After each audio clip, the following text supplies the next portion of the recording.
For today's video mga bossing is natadri karon sa Novo Malaybalay kinay makipag-meet up sa ato tag-iya aning cellphone nga iPhone 13 Pro Max kay gusto siya makipag-swap sa iyahang iPhone 13 Pro Max sa ako ang iPhone 14 Pro 256 gig mga bossing. So karon mga boss is amon aning gina-receipt kay upon checking sa iyahang unit kanina mga bossing all goods pa kay istanan. So kani nga cellphone niya mga boss is bago pa gid niyang palit. Naapagani ni siya cellophane gani sa iyang switch gani ako pa yung gitangtang. So napay plastic na kabutang nakapilit sticker rather. So gitanggal na akong sticker kay new pag yung case tanan.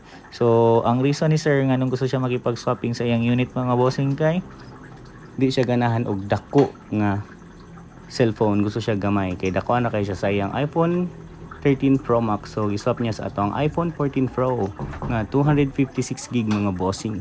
So ayun nato nang gipalag out ang iyahang Apple ID para ma-reset na nato siya.